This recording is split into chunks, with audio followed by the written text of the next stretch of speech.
Welcome to An Honorable Profession, a podcast giving America hope since 2018. I'm Ryan Coonerty. Along with Debbie Cox-Bolton of the New Deal, I'm lucky enough to be your co-host.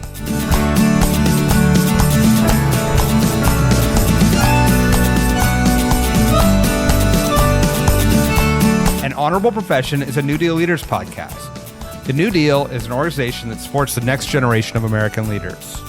From attorneys generals, to state senators, to mayors, to school board members, these are the people that are pushing policies and politics that will respond to climate change, rebuild our economy, address racial injustice, and restore our democracy.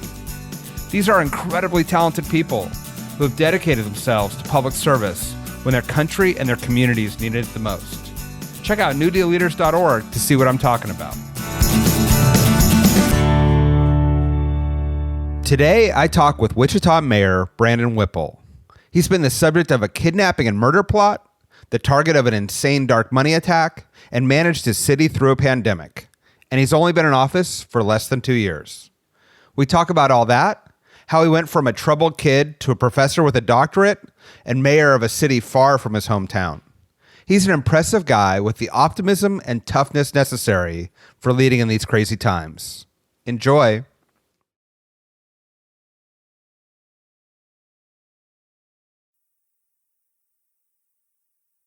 Mayor Brandon Whipple, welcome to An Honorable Profession. Hey, thanks for having me. It's great to be here. So we've talked to over 100 elected officials, and people have had some pretty harrowing stories of serving an elective office.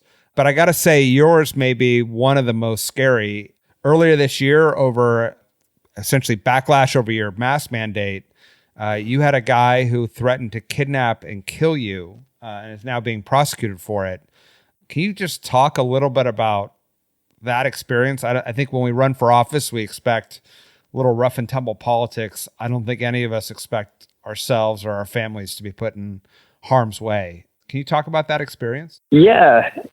So, I mean, it's just been last year, it's just been a tough year to, I think, navigate just the climate that was thrown at us as far as the pandemic, as far as just a hyper-partisan presidential election. And, frankly, in this particular instance, we had, at one point, once we passed the mask mandate, and we really had to, like our trajectory, according to the medical experts, showed that if we didn't do something, we would have had thousands of deaths at that time. So at the city level, we're able to pass a mask mandate once the county didn't do it. And also our state governor, she was pretty much stripped of her ability to combat COVID with any type of measures. So they punted it down to the local level. I called an emergency meeting and we did pass a mask mandate. Well, that resulted in a protest at my house during the 4th of July. Which actually went okay. We actually put out a cooler with some water and a sign for folks saying, "Hey, welcome to our house," because it was hot out, and feel free to express your First Amendment rights, and this is a day to celebrate our freedom. That part went okay. However, to what you're referring to, a few months later, there was someone who I guess had some military experience and was texting another city council person that I was having some problems with, and using a code name. I think my code name is Wilma, which I'm not sure why, Wilma, right? Like, I'm not sure if I look like a Wilma. But he got it took it from the level of pretty much I'm angry at the mayor because of this, down to a level of, and he used some type of military terminology, but he was asking for my address. And apparently this guy had a plan to come grab me at my house, take me somewhere, and kill me with a knife. Luckily, the city council person, even though we've had problems, he actually reported it to the detectives at City Hall, and they called me and told me what was going on. And that's a tough conversation to have with your wife, where it's like, oh, hey, hon, like not only do and I call her hon. I'm from New England, by the way, so I kind of grew up in back of the bar that my mom would bartend at. So the way I talk to, in the house is a little different. But trying to tell Chelsea, my wife, that like, by the way, in addition to the protests, in addition to the craziness on social media, in addition to people coming to City Hall and also protesting, which I get and I support protest. This guy, the police are looking into someone who actually had a legitimate plan to kidnap and kill me. So yeah, just chalked it up to just a what was a wild first year as mayor of Wichita. Many of us have spouses and partners who they didn't choose to run for office, but they get dragged into the life. I mean, how do you and your family think about the context of wanting to serve your community, but also having to endure, and we're going to talk more about some other experiences you've had, having to endure attacks and then now threats. How do you all think about public service in your household? Well, I mean, it helps if you married a saint. My wife is like an absolute saint when it comes to just not only being supportive, but being just a top advisor. She's a doctoral student. She's someone who's actually pursuing a doctorate of ministry in spiritual development. So it's somewhat in the mental health field. So I think she actually practices some of her mental health superpowers on me. I can tell she can tell when I had a tough day at City Hall or a tough day, just dealing with a particular issue.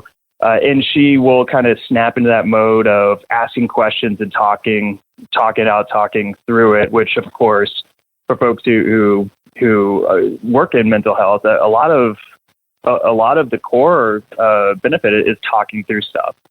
So she's very good playing that role as well. And, frankly, we got married in part when we were dating, 15, 16 years ago, because we were going to go to the Peace Corps together. Our trajectory, I guess, overall was how can we make a difference? And, coming back to that mindset that this isn't about us.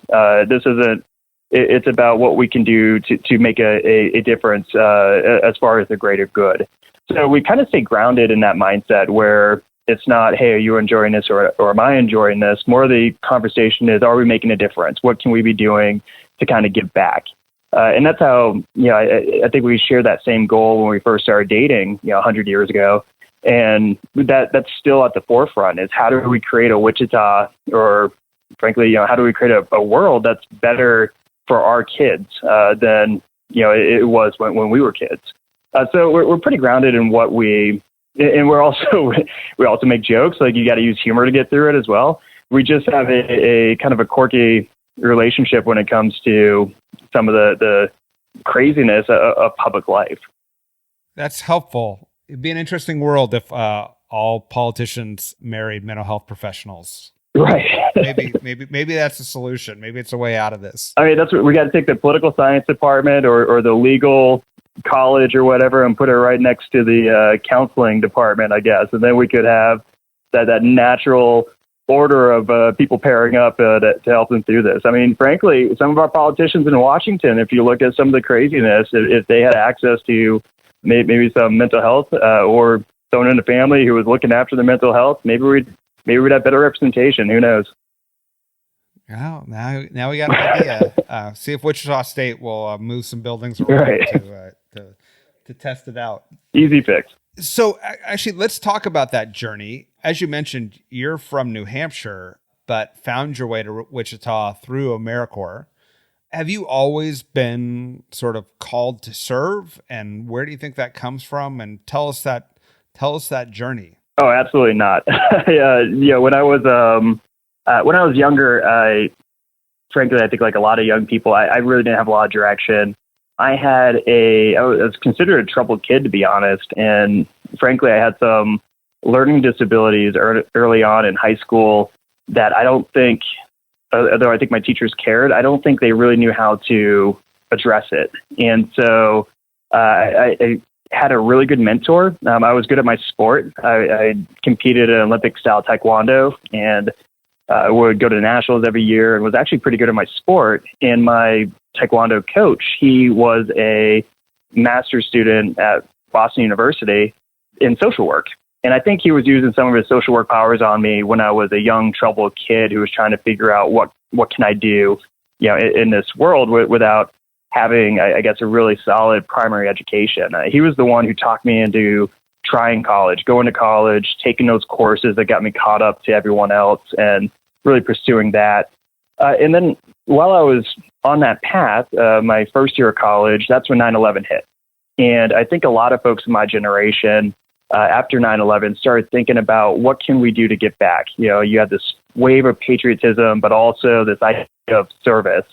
And I knew that I failed an asthma test, even though I was an athlete in high school. I wasn't able to get into the Army. I tried and wound up failing an asthma test once they make you breathe in chemicals. So anyways, it was tough, but I knew that wasn't an option. And so I started researching and found AmeriCorps and thought, well, it'd be really great if I could take a year off and go work with other at-risk kids who, like myself, might not know their potential.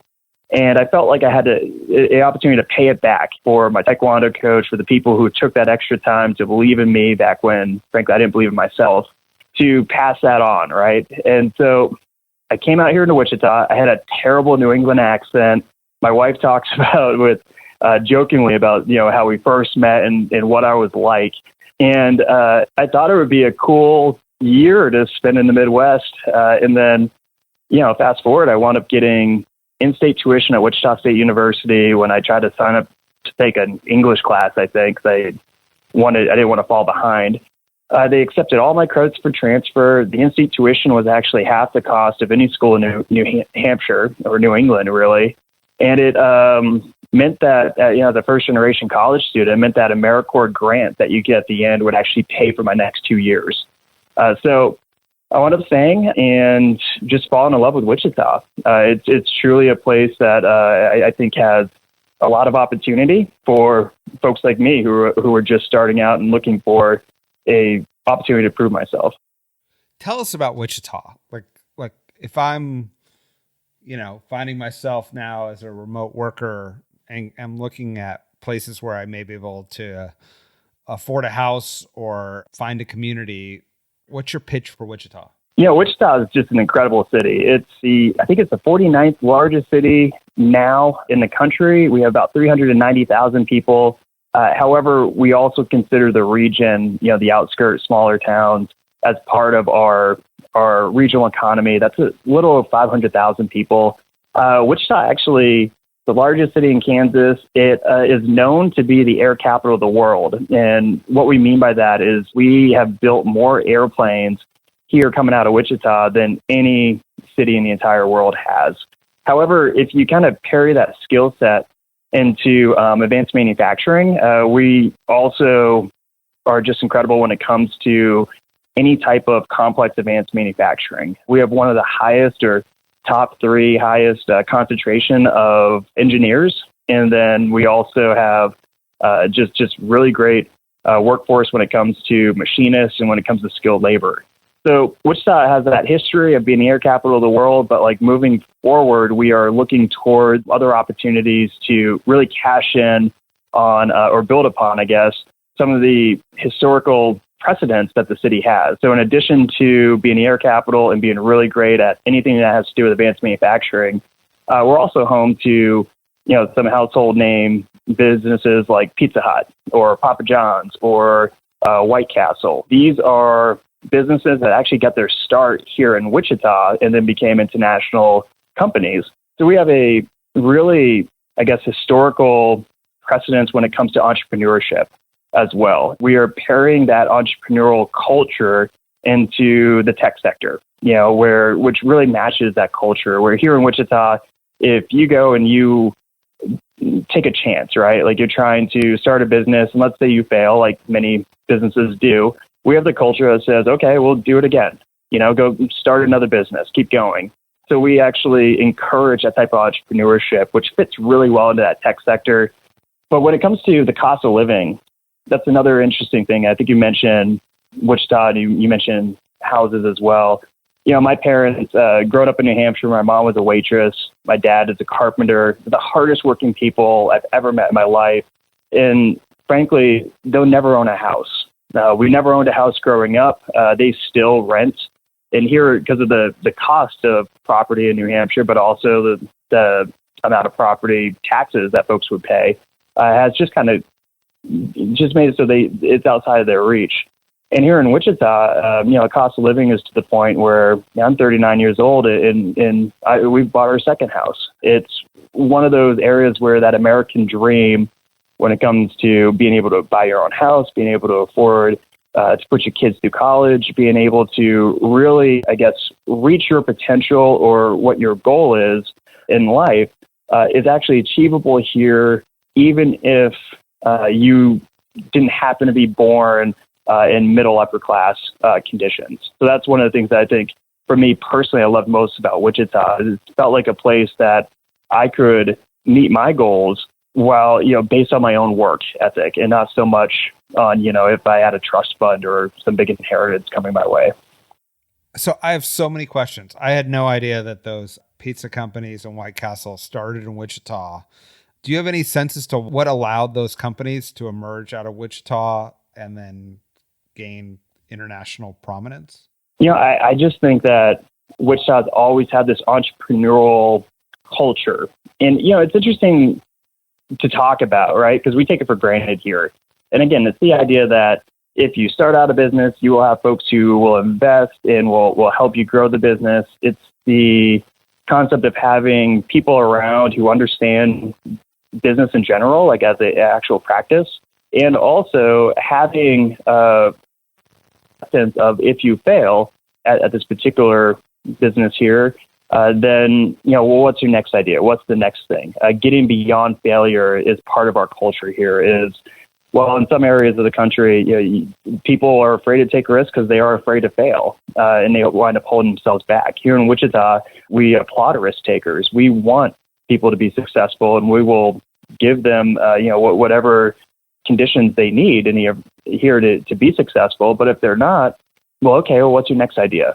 And that's pretty much that culture that we have here that I think has shown to be successful. That's so fascinating. I'm just south of Silicon Valley, and we have these delegations that come from all over the world. And oftentimes they're from countries that have much more strict cultures and real incentives against failing publicly and bringing shame to your family. And so big parts of the tours are often stories of people failing and it being not only okay, but actually being celebrated. Like, okay, you failed your first company. Let me give you more money this time because now you've learned something. So it's interesting how these microcultures around entrepreneurship can be the deciding factor in success, business success for not only individuals, but then for regions. Oh, yeah. And, I talk about this quite a bit, about the folks in our lives who I call them the yeah buts. And my dad's one of these guys. Like, my dad doesn't listen to podcasts, so I'm just going to talk freely. I don't think he knows what a podcast is, to be honest. But he's the type of guy where if I had an idea or something I wanted to pursue, he would say, well, yeah, but. Well, what about this? Well, yeah, but this, or yeah, but that. And in his mind, he's trying to protect me. It's not that he doesn't believe in me or think that I can do something. It's that he wants to protect me from failure. And I think that all of us have those folks in our lives who, in their minds, are looking out for us. But, it also kind of holds us back. Well, I think that we're fortunate here in Wichita that the overarching business climate, culture, and also not only just government, but even the higher education institutions here, we are more of the go pursue your idea. What resources do you think you need in order to make the most out of your idea? And if it doesn't happen, then, okay, well, what's your next idea? And like I said, I think it's very similar for what I hear about in the tech sector, which is one of the reasons why we should be looking towards pairing into that technology sector when we think about the future of Wichita in our economy. Can I ask, I'm curious, your parents, they have a son, struggles in school, goes off, becomes your doctorate, is a college professor, and now mayor of this city, it must be about 1,500 miles away. Are they surprised? Are they like, by your journey? This can't be, as I have little kids, and I'm trying to imagine if one of my kids ended up on this path, how shocked I'd be, I guess. What's your parents' reaction to you being elected mayor of Wichita? I think most people who know my life story and know me are pretty shocked at the trajectory because I've just had a string of good luck. And, I guess luck is when opportunity and preparation meet, right? And, or meet with timing. And so, yeah, like I love my mom to death. I don't know if she knew what I was doing when I was a legislator.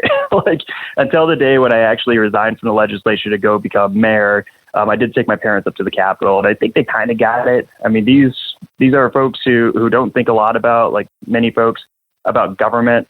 But when my mom and dad were there when I defended my dissertation, I brought them with me. I can remember my dissertation person giving me some grief to the point where I thought I had to write 10 more pages. And then he told me like, oh no, you're done. You're a doctor. We're going to pass you. I'm just giving you advice, like as if I was going to go back home and keep writing something. And I remember like looking at my dad, and he's sitting there, and he's in my mom told him to dress up, and he's in his Patriots pullover hoodie and, and nicer jeans. And he's just sitting there in a hoodie, and he starts clapping really hard. And like, that was like also one of the first times I saw my dad like tear up. And so like, to me, I'm doing this roughly for myself. I'm motivated to knock out goals. I think that's what martial arts teach you. So that's kind of my foundation. That was the first time when I thought like, what I'm doing is actually really meaningful for my parents as well. Right. And that it took that moment for me to realize that. They were here when I got sworn in, and they're supportive because frankly, we don't come from much, and there's expectation. So I wasn't pushed into college because of mom and dad, had a college account for me and wanted these dreams for me. My mom actually gave me what I thought was really as dad looking back, like, I don't know the type of advice I give to my boys. But my mom used to say, well, just follow your heart. Like, do what you think feels right. Make sure you pause before you do something and ask yourself, is this the right thing to do? So, it's not a very structured path, but I do think that they might be a little blown away. Like my mom would tell stories about when I was a second grader and had dyslexia and felt like I was the dumbest kid in the world every Friday because I couldn't do spelling tests. And I didn't know what was happening. And I did my mom. And she would take me between shifts working at the restaurant, and then before she went in to become a bartender, take me to a local library in our small town in New Hampshire and try to teach me to read. And that's the stuff that really I fall back on when I think about what's at stake when it comes to ensuring that kids have the resource and parents the resource to be successful in education today. Where, I had my mom who was just trying to walk me through dyslexia. And I think kids today deserve better than that. My mom did her best she could, but the fact is we have a better understanding of this stuff now. And in public life, I know what it's like to be that kid who thinks he's not good enough academically. And I'm in a position where I can bring that experience to a round table of people who can make things happen and talk about this and talk about it from that experience of being a first generation college student or being someone who has that self-doubt. And to say, this is why we need to do it this way or that way, so that we can reach this next, circle of folks who would benefit from this, but think that what we're doing isn't for them. And that's those experiences, I think, have made me a better policymaker, but also it allows me opportunity to laugh at myself too, right? Like, these are all humbling experiences that I've had. And I think as a mayor, if you can't be humble, if you can't kind of laugh at yourself, particularly in this day and age, then you're really not going to make it very far in this position. That is absolutely true. You're a Democrat in a red state, and in frankly the hometown of the Koch brothers, who have led. Yeah, Mike Pompeo's mayor. Yeah. So tell me about how you navigate, both when you were a state legislator and now as mayor, how you navigate the partisan politics that we're seeing at the national level that certainly must have an impact on your hometown. And how weird is it to be in that position? So when I ran for the Kansas legislature back in 2010, I lost. Everyone lost in the state as far as Democrats challenging Republicans. But what I learned through that experience, we went out, we knocked about 10,000 doors. What I learned from that experience is people are just people. Like, just talk normal to folks, and most of the time we agree on what we want to see out of our leaders, and frankly out of government. The second time I ran, which I swore I'd never run again, but then we got new maps, redistricting, and the party said, hey, we have no one else who could run, so why don't you give it a shot? We actually focused on building relationships more than just knocking doors. So before it was based on the numbers, right? Like, I want to knock 10,000 doors. Second time around, I wanted to knock 5,000 doors, but I wanted to actually learn more about people that were in the district. So I would show up, and I think Democrats have a problem with this. Is sometimes Democrats show up at your door, and they want to be the smartest person who's ever knocked your door. So they give you like charts or like palm cards or like resumes. And when it comes to building relationships, like there's no one who will tell you that I didn't marry outside of my league when I met Chelsea. But what I didn't do was show up with a risk analysis or with a resume on our first date, right? Like, I was like, hey, what are you interested in? And we talked about stuff that we both were interested in. And I think that if you want to get beyond the partisanship, you have to talk to voters and ask them and really, truly listen. Like, what are you interested in when it comes to your perspective on how government should be or particular issues that affect our community? So my goal was always to be the person that happens to be a Democrat, not to be the Democratic candidate. And the difference there is not like I'm running for my party or the values of my party. It's that it's secondary. Like, you are voting for me if you vote for me. You're not voting for a party platform. And if you can build those relationships, even across the aisle, even with folks who are, especially in the legislature, where it's a hyper-partisan environment, it's actually organized based on partisanship, on who has the votes to be speaker or chair. But if you can get beyond, I think, that party label by building relationships, just talking with people, not about your bill, but about, hey, you got a 6-year-old, I got a 6-year-old too, and trading 6-year-old stories, right? That type of stuff allows people to not just build relationships, but also I think we're striving for that benefit of the doubt, where if I need your help on a bill or looking to push something forward, the benefit of the doubt is you might not just think I'm trying to score political points. You might ask me, well, what does this do instead? And once you get beyond, I think, the I don't know, the almost sportsmanship idea of this, where it's almost like, hey, this is my team. Once you get beyond that and you start thinking more globally about what are some of the impacts we could have, that's when you can get stuff done. Now, as mayor, I will tell you, I was never called liberal, I guess, until I ran for mayor. I was known in the legislature as being more moderate, and a lot of that had to do because I focused on economic development and trying to expand opportunities to folks to get into college or to, I'm fighting for tax cuts that actually help working class people here in South Wichita. So some of the other issues that I think are much more polarizing, although, we deal with those in the legislature, my focus was always on economic development or on access, higher education or to job training, or making the workplace a little more equitable. So when I ran for mayor, that's when I kind of get hit more with this partisan label. And I joke with people now where, because I am the mayor, I am in a Republican city, if you look at the voter registration. And when I talk to some folks, I feel like they mean well, but they come up and they try to talk about partisanship. And it hits me that, man, I'm the first Democrat you've ever talked to, huh?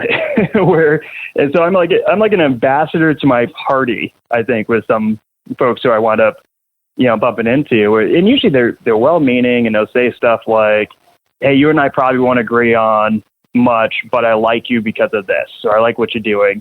And always that first tidbit always says to me, I don't have a lot of Democrat friends, but I like this thing that you've done.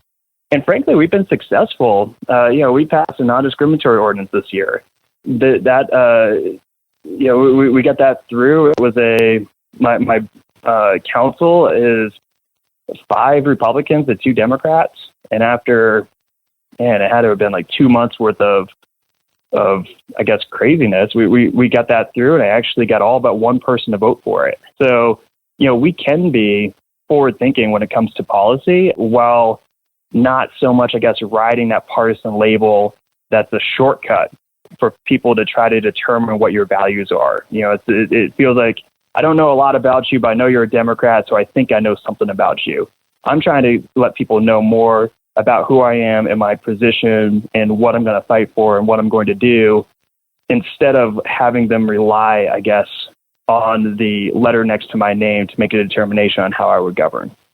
I want to ask, because we've known each other a little while through the New Deal, and you always struck me as like just a good, decent person who, is trying to get in politics, to do the right thing, is in a red state and a red city, and so working across the aisle. And then when I was sort of reading about you, and I'm reading not only about the threat that we talked about earlier, but actually this incredibly vicious, anonymous campaign that defamed you, didn't just attack you for a position, didn't just attack you for, a vote, but actually made up an entire story about sexual harassment about you. How do you sort of then come back and be like, okay, this is happening and it's affiliated with some of my Republican colleagues, but I'm still going to wake up and just sort of not think about our parties and just keep working on the policies going forward? I mean, can you tell a little bit of that story, and then how do you maintain the mindset to keep reaching across when it feels like occasionally the other side is sucker punching you? In that particular situation, that was just above and beyond. Like, we have a lawsuit still going, and Kansas slander laws are pretty tight. And we have a lawsuit going because that was textbook slander.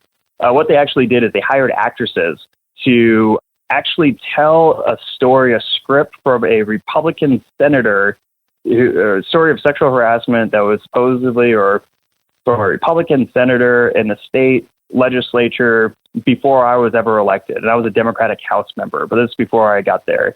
And it was on YouTube, and they were, they did a shell corporation over, I think, in New Mexico, and they wound up like laundering money through this nonprofit that was a shell as well.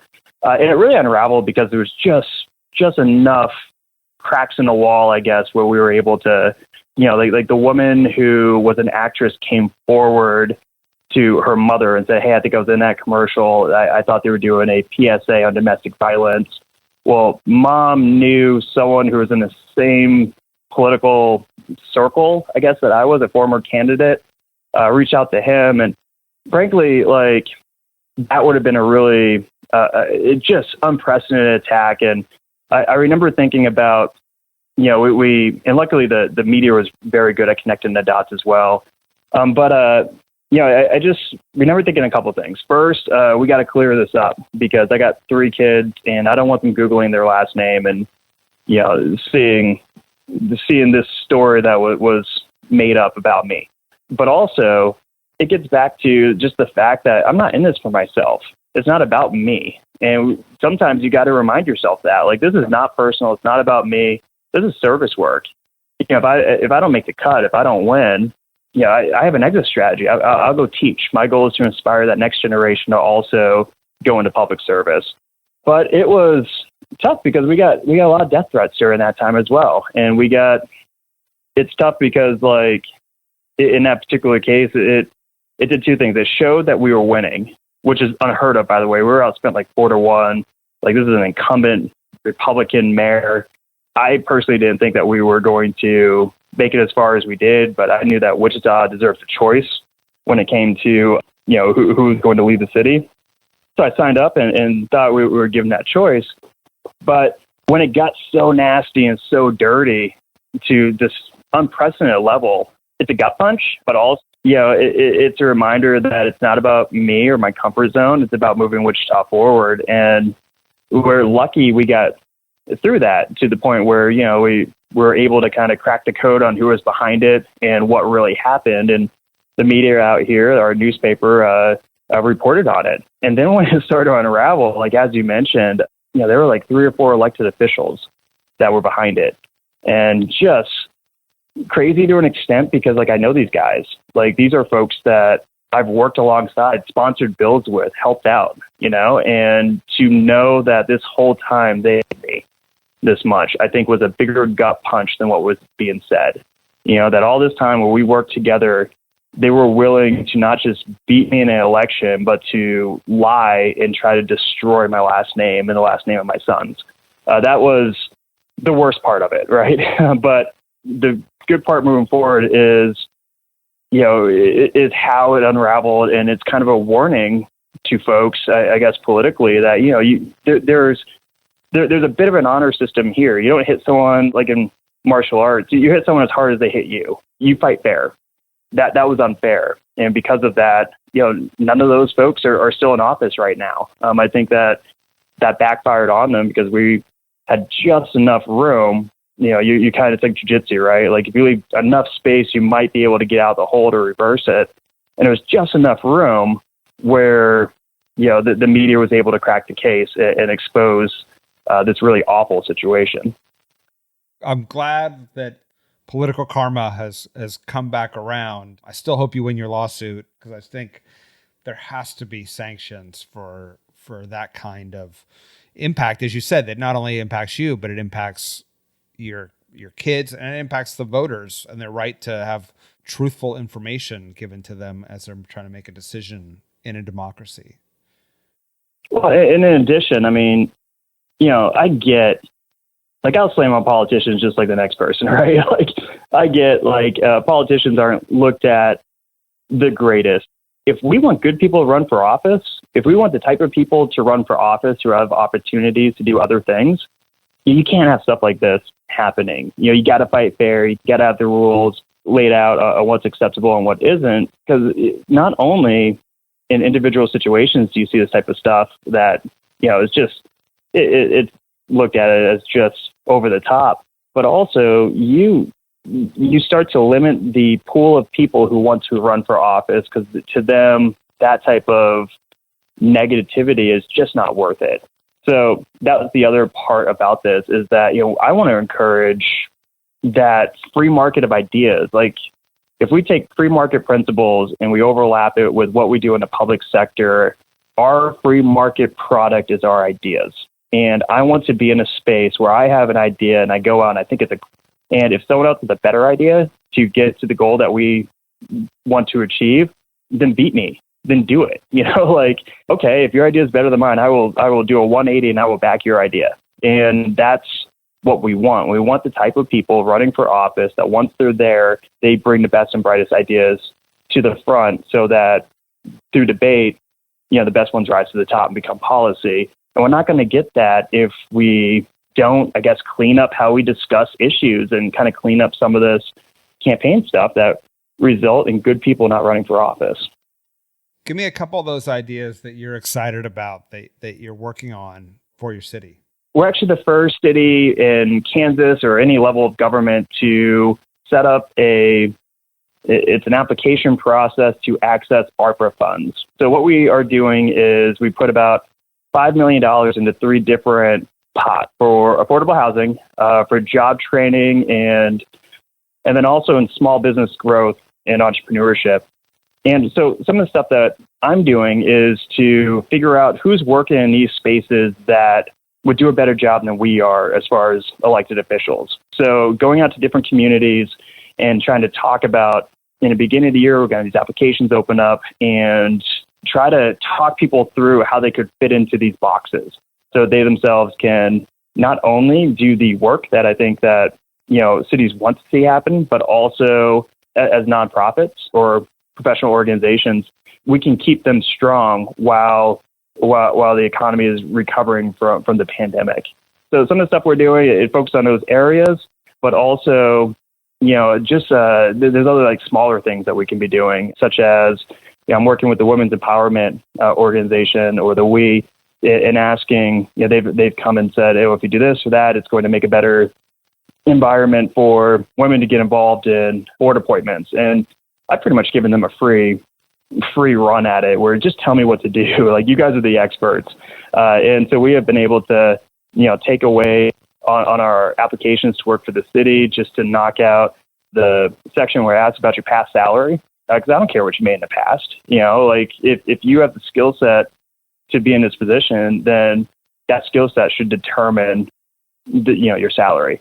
So little things like that, all the way to, getting $15 million worth of ARPA funds out there, to something small that I thought it was small, but it turned out to be, I think, more of a good gesture for equality. We, for the first time last year, had this incredible pride event in the middle of our city at one of our newest parks.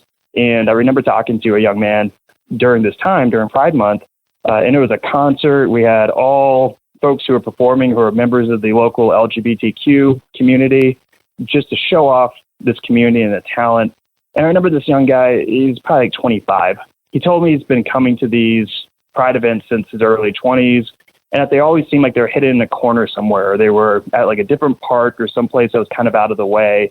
And what it felt like to come out of work and to see in the very center of downtown this huge event that was celebrating the LGBTQ community. That conversation actually, really led into, all right, let's take it a step further. Let's get a non-discriminatory ordinance on the books. So, we fought for that, and we had to fight quite a bit because there were some folks who I think don't recognize LGBTQ rights, and they were very vocal. And, but in the end, we were able to overcome that and to have a 6-1 vote. So I think that the spectrum is, some stuff we do is meaningful, some stuff is more practical, and some stuff is more, but overall, if you mix it together, we can actually grow the city into the type of city that people expect. I love it. Now I'm going to ask my last question I've been asking all these mayors is, so I have 24 hours in Wichita. What should I do? Give me the best 24 hours I could possibly have. So, you want to come and check out our baseball stadium. We have a brand new AA baseball stadium and franchise that it's just incredible. It's in the center of downtown. Then you our trolley and go into the entertainment district, and we really mean it when we say we get the best restaurants in the world right here in Wichita. Some incredible places to eat. And then also you got to check out our local music scene. If you head over, we got a cigar bar / martini bar right in our Old Town area that has live music. Really shows off our talent that we have. And if you get on the right day, like if you are at the final Friday of the month, after all that, you can go on the art crawl. Wichita is actually known for, throughout our history of producing incredible artists. So if you are here at the right time, you could go where all of our both private and public art facilities are showing off their art, and you're meeting the artists, and also, you're able to get some wine along the way or some spirits, and crawl on down to the next exhibit. That sounds awesome. I noticed you didn't say and eat a White Castle. No. At midnight. What's crazy is like White Castle's not here anymore. That's they started here, and they're actually, I don't think we have a White Castle here anymore. We do have a Pizza Hut, and we had the very first Pizza Hut actually on campus in front of the business school over at Wichita State University, which is one of the top business schools in the state of Kansas. So yeah, campus is also a place I'd recommend people go check out. It's Wichita just has a lot to offer. It's one of these like really good kept secrets, I think, in our country, where people don't think of Wichita at the same level as they think of some of our comparable cities like Des Moines, Iowa, or Tulsa or Kansas City. But Wichita, as far as fun and as far as opportunity, is right up there. Awesome. Well, Brandon, I appreciate your service. I hope for all of us that some of these crises go away. I also hope some of these incredible attacks cease and you're able to just govern and do the hard work that your community requires. But I'm grateful to have you in the New Deal. I'm grateful to have you on the podcast, and I'm grateful to have you in office. So thank you so much.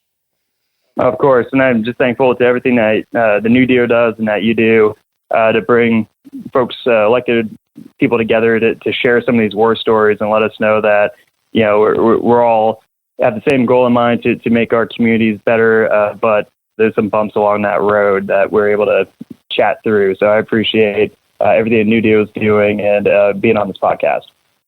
Hey, thank you. And have a great holiday. You as well. Thanks a lot, man. Take care. Thanks for listening to An Honorable Profession. Please subscribe to hear more amazing leaders and keep asking your elected officials to be honorable. Boots Road Group produces podcast. I'm Ryan Coonerty, and because we keep things honorable, no tax dollars were used in the making of this podcast.